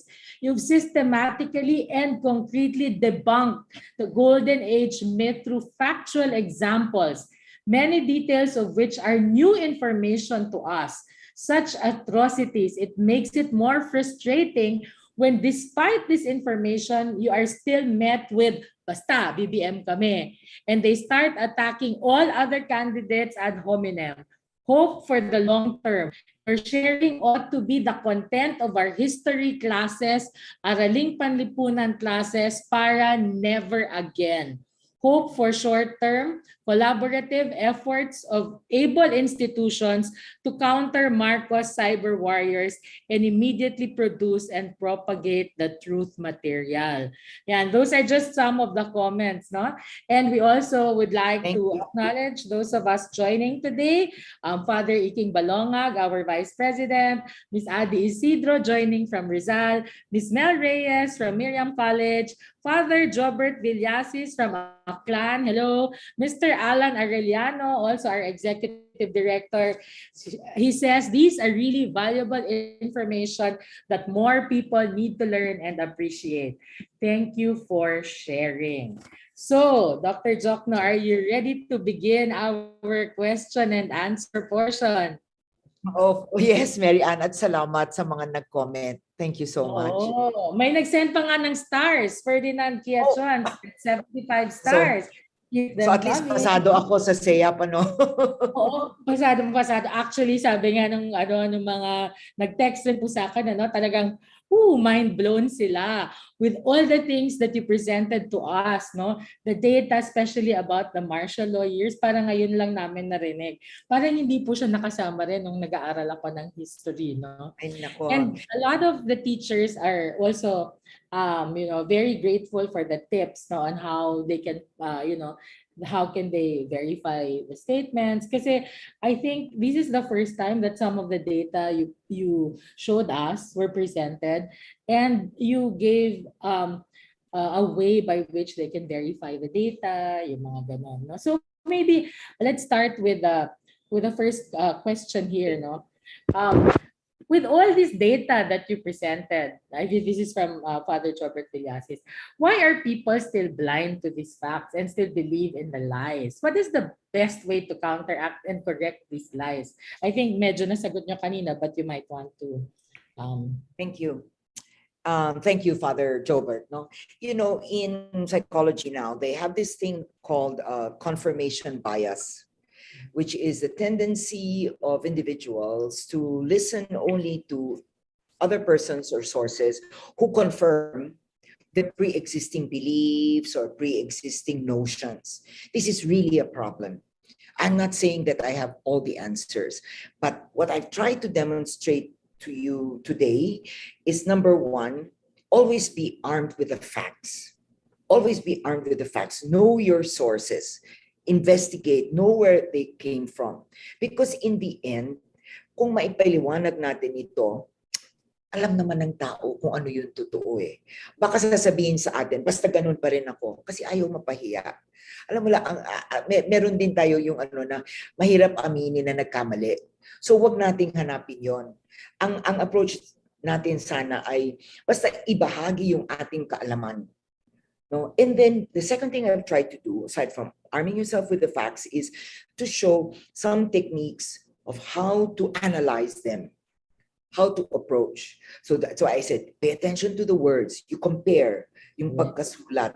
You know, akala natin minsan pag quote objective yung textbook, ganon, wala siyang point of view. Wrong. Very, very wrong. Which is wrong English, but wrong. Okay? Because silencing in history, when you silence certain facts, that is as much a point of view. When you omit them, that is as much a point of view as when you talk about them. Earlier, you mentioned, Mary Ann, about yung teaching. You know, I have a group, colleagues. We presented, and I think we can present it to CEAP. Maybe if you want to have a special, a different session. Yeah. Meron kaming, in-examine namin yung mga textbook sa grades 5 and 6 kung paano tinuturo ang kasaysayan. And sa grade 6, doon tinatalakay ang martial law. So isang segment ng pag-aaral namin ay talagang patungkol sa batas militar kung paano tinuturo. Maniwala kayo, out of 7 textbooks we examined, 6 used in 6 private schools, the 7th being DepEd. Okay. Walang tumalakay sa Marcos ill-gotten wealth. Ooh. Zero. Parang Zero. panay yung mga ginawa lang nilang mga structures, no? If I remember. Marami yun. Meron doon. Yung iba, may discussion ng human rights violations, mga ganon. Pero alam mo kung saan ako nakulangan? Hindi nagkita ng ebidensya. Kailangan magpakita lagi ng ebidensya because, we are in a situation now, iba talaga eh, we are in a situation now where what we say has to have proof. Be backed by facts. Yeah. Para walang ano na.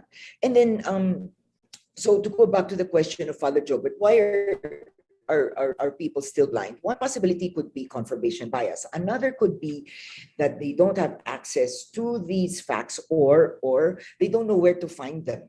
Like even you yourselves have admitted that some of the stuff I brought out here, you certainly didn't learn in school or they are new to you. Okay?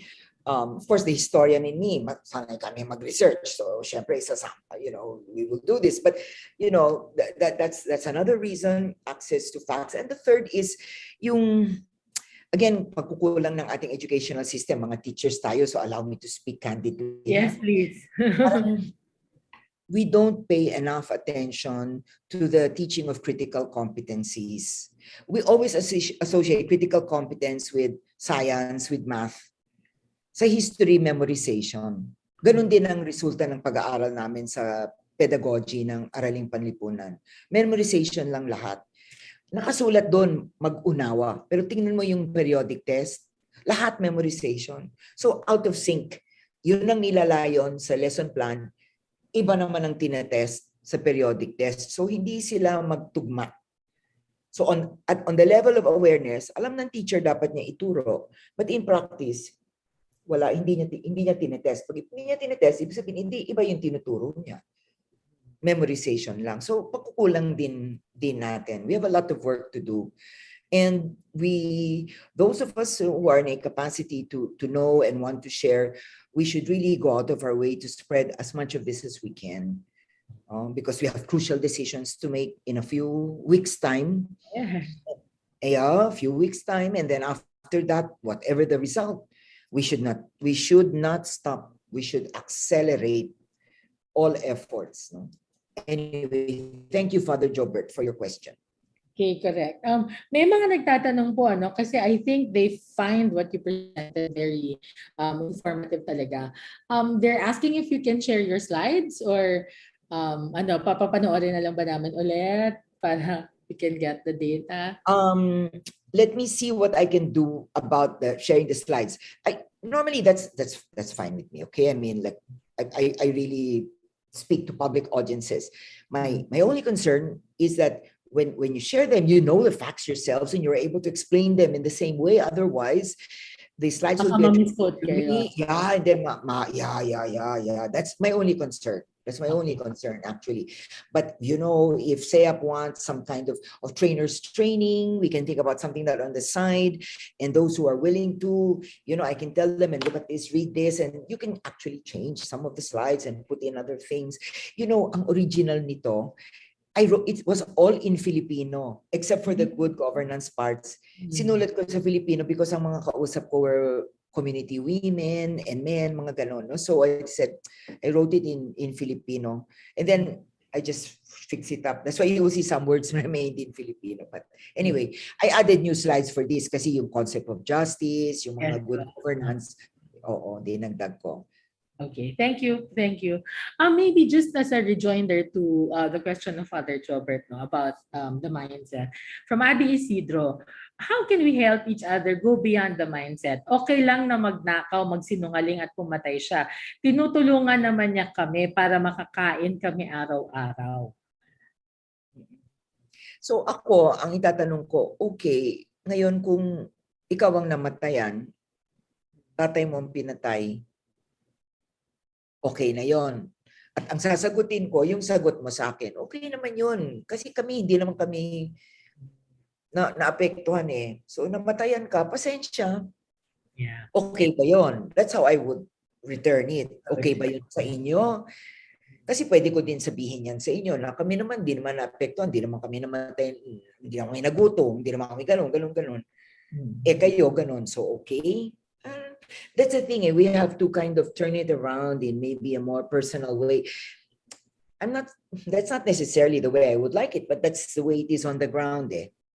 So maybe it's a way of personalizing an experience. How do you convert an abstraction, what they think is an abstraction, into something personal? Yeah. So that's why storytelling is important.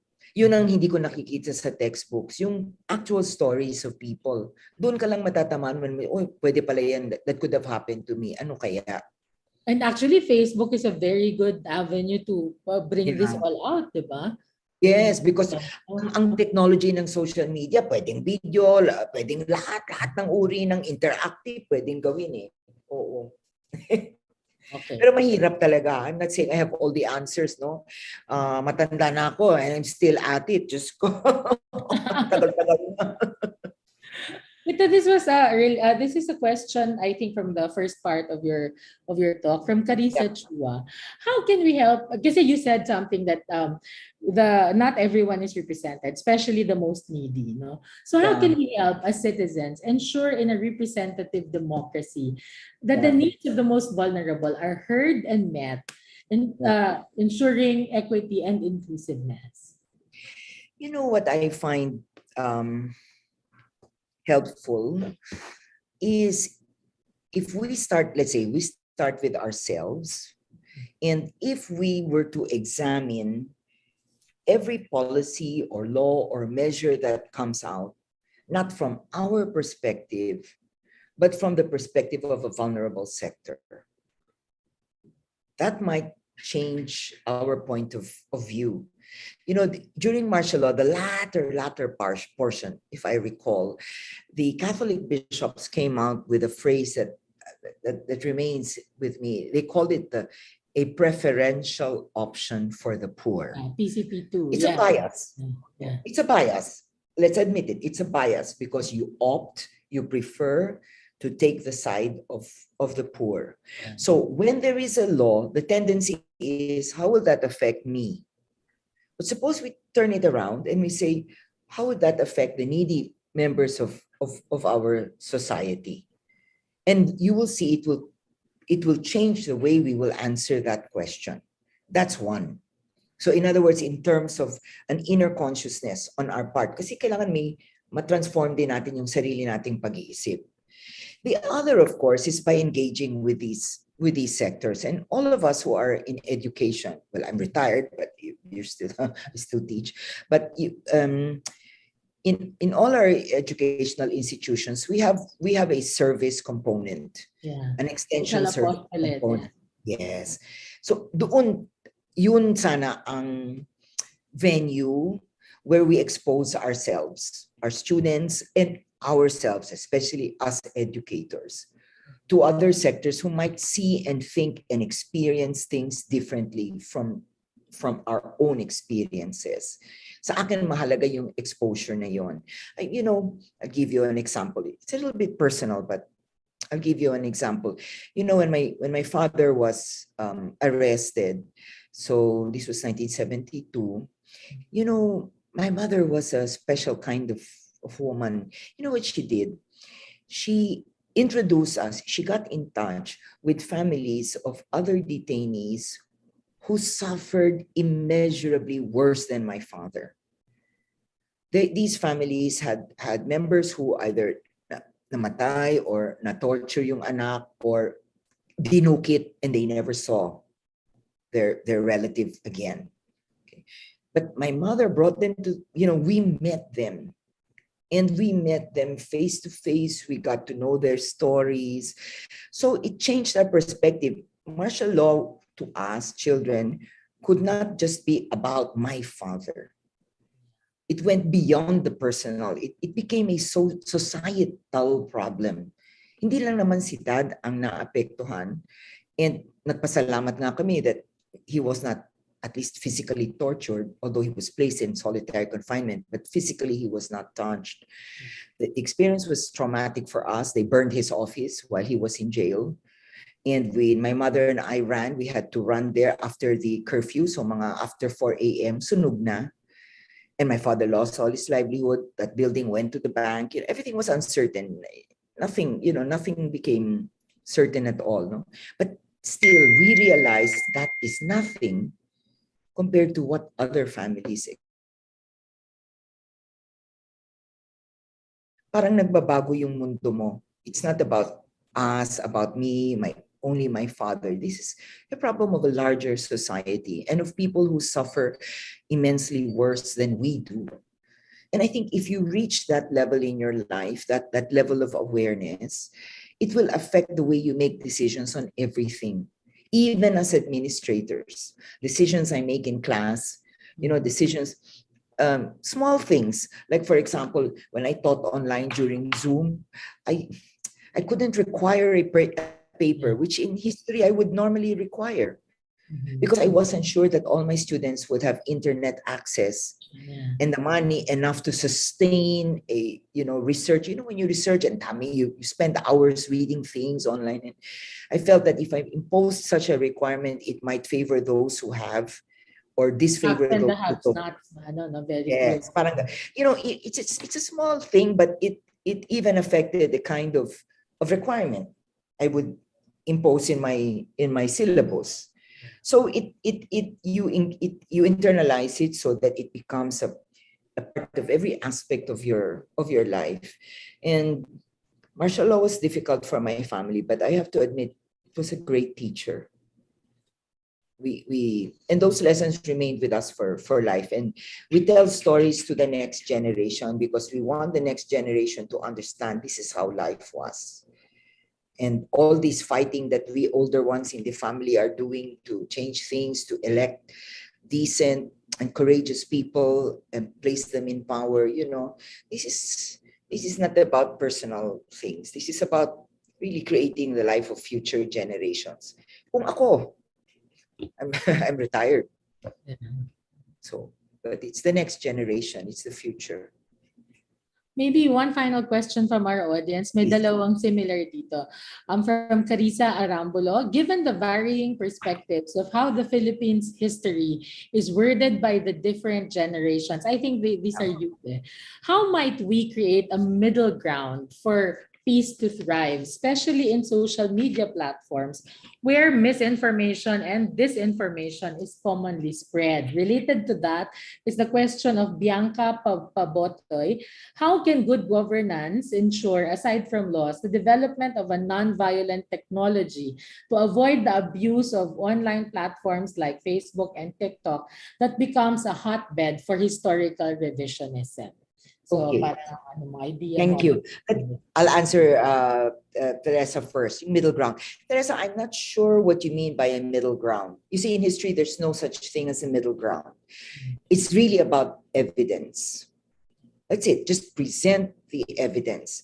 By evidence, I mean the basis of your interpretation, the basis of your conclusion, whether that's middle ground, left ground, upper ground, lower ground, right? We don't assume those labels.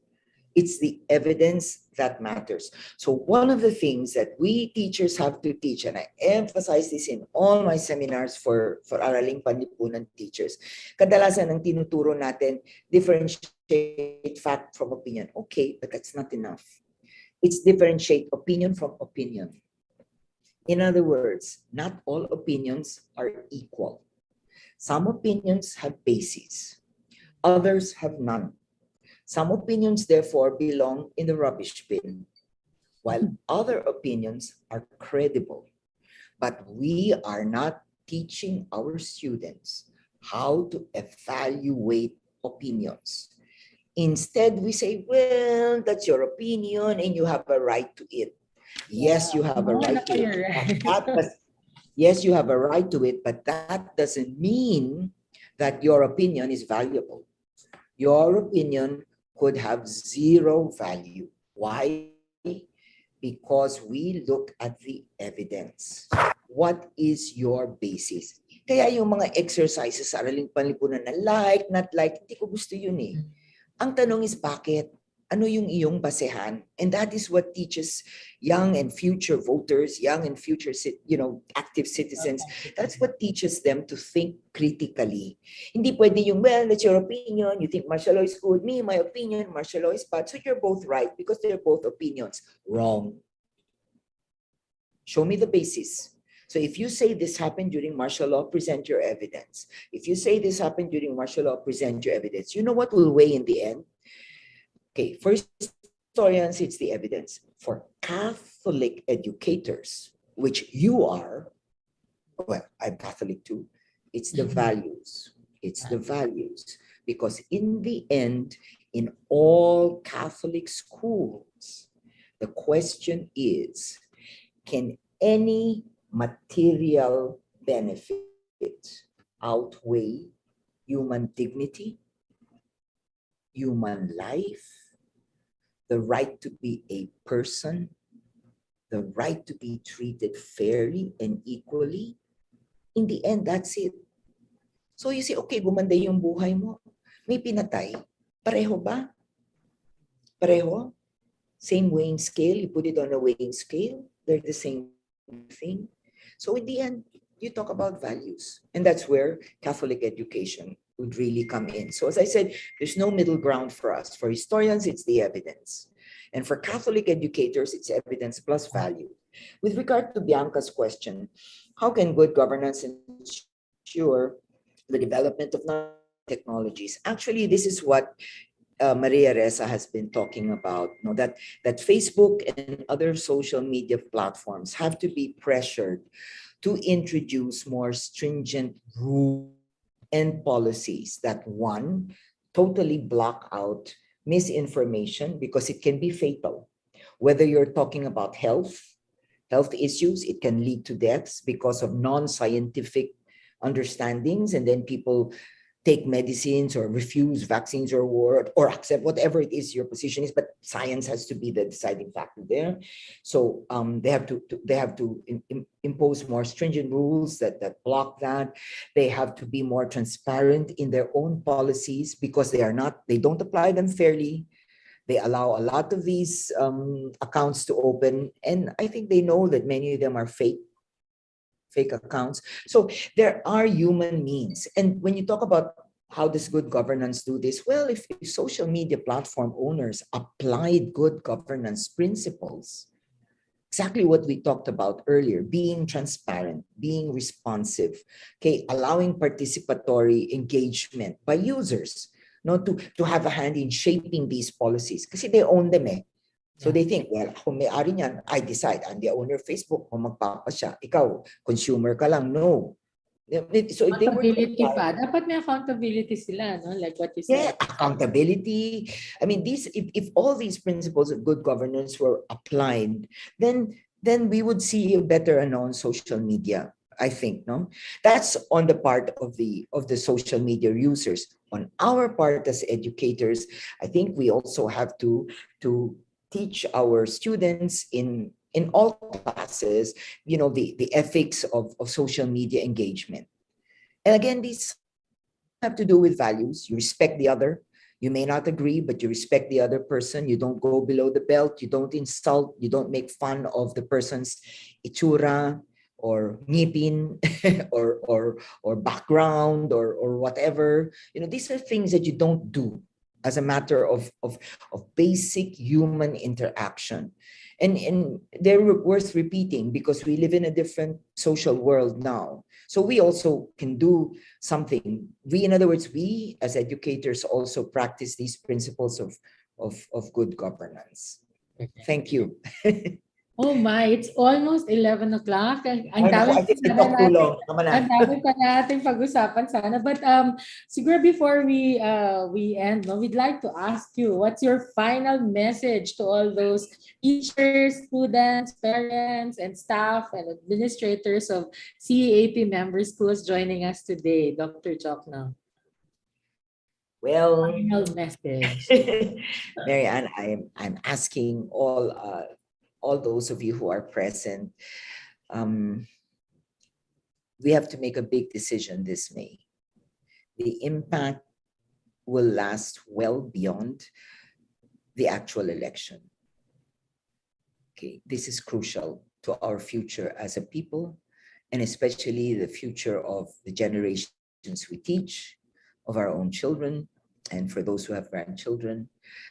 So I ask that we think deeply about the kinds of leaders we have.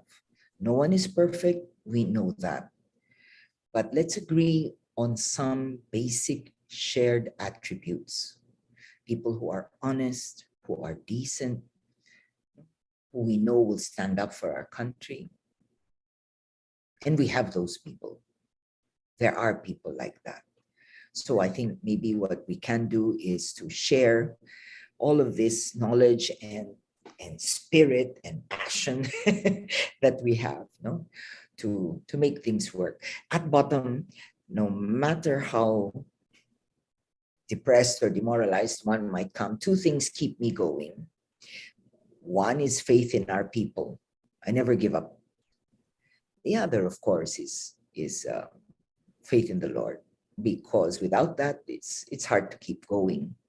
And also because we all have an anchor. Whatever our faith, we are anchored on something that is bigger and deeper, no, than who we are or than our families. So I'll end there. Thank you. Thank you so much. Thank you very much, Dr. Diokno. No? It has really been such a wonderful session with you today. No? Very transformative and informative. So before we end, may I just give some form of a synthesis of sorts. Just a reminder to our teachers that, as Dr. Diokno said, we always have to be armed with facts. No? We have to be aware that there's a lot of misinformation and disinformation out there. So we have to always check the credibility of these sources. Pay attention to the words. Now let's critically examine what evidence we have and be conscious of deceptive thinking. No? So and arm our students with the critical competency that they need, no, to examine these facts. And very important, evidence, evidence, evidence. And more importantly for us Catholic educators, it's evidence plus value. Okay, so before we end, may I remind you again that you will receive the certificate of attendance only upon completion of the evaluation form.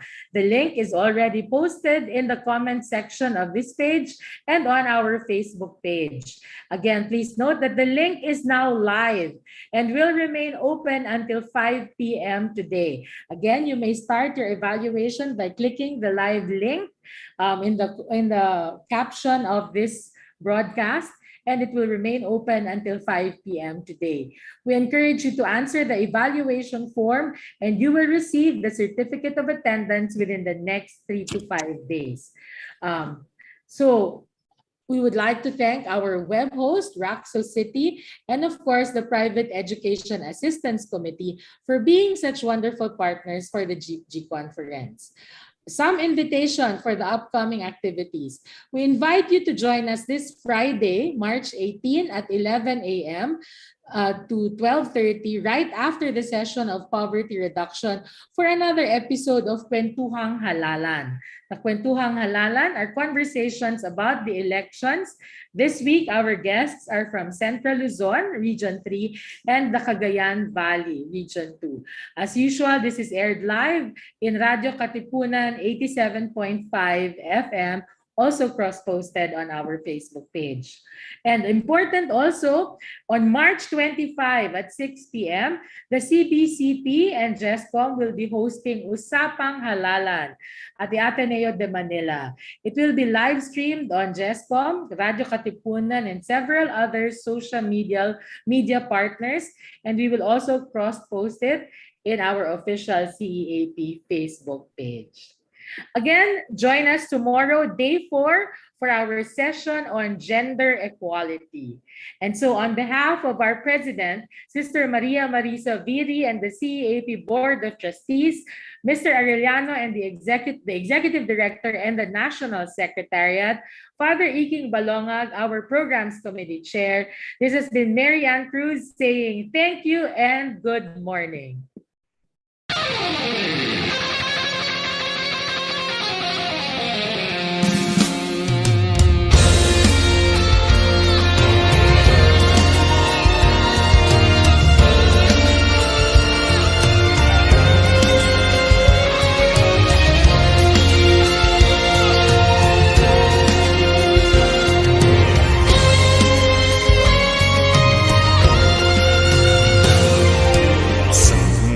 May bagong anyo.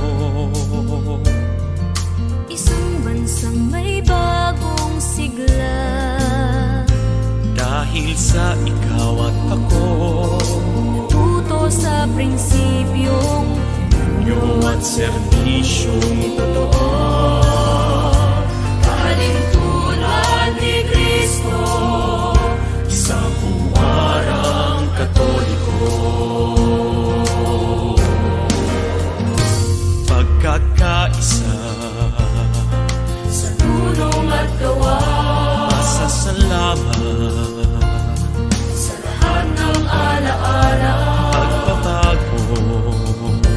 ang misyon sa mundo, Magagawa sa biyaya ni Kristo. ang kabataan May hamon at alay, sa ating bayan, maging lingkod at tulad. ng pagbabago, Sa misyon sa mundo, Birhen Maria ang gabay at ang modelo. Sa mundong may bagong anyo, isang bansang may bagong sigla. Dahil sa ikaw at ako, natuto sa prinsipyong at serbisyong totoo.